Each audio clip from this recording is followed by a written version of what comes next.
How's it going, everybody? Let's continue our discussion of the Bobaverse. Where we left off, Bob had just woken up, met Dr. Landers, and learned that he was a replicant. He was a human consciousness stored inside a computer. This at first kind of concerns him, but he does some philosophical thinking and determines that it doesn't matter that he's not the original Bob.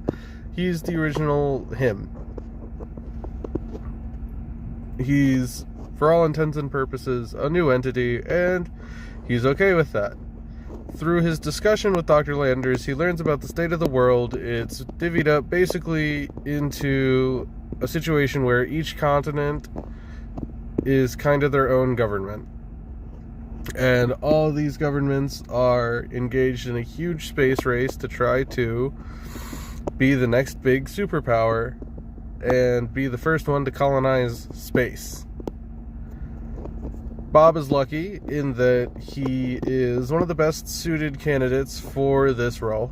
He's kind of a loner by nature and really enjoys doing the kind of exploring, building, engineering that this project would entail.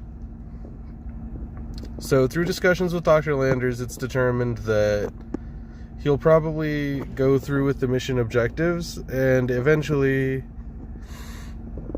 they get trained up to a point where he's controlling multiple roamers when the base gets attacked.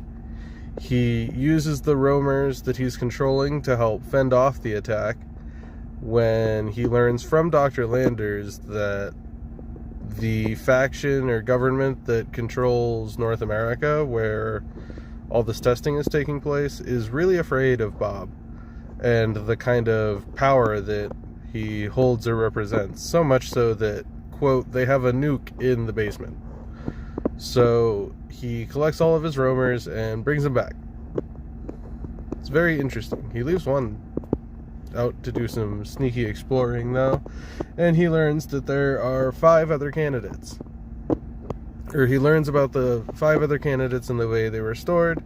He even learns their names. This is important because later on, he accidentally lets it slip that he knows one of their names. He actually calls one of the other candidates by name whenever he's booted up, and it's revealed that he's the last one. He made it. He won. So that's a real brief overview of the next sort of section of the book where we're introduced to replicants.